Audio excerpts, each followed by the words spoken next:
At bukas na po ng umaga ay bibiyahe patungong Tokyo, Japan si Pangulong Aquino upang dumalo sa ASEAN-Japan Commemorative Summit.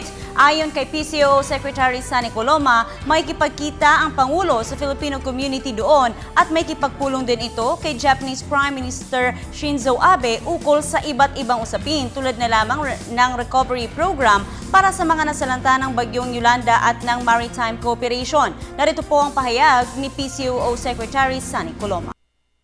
The President will leave for Tokyo tomorrow morning to attend this summit. After his arrival, the President will meet with the Filipino community.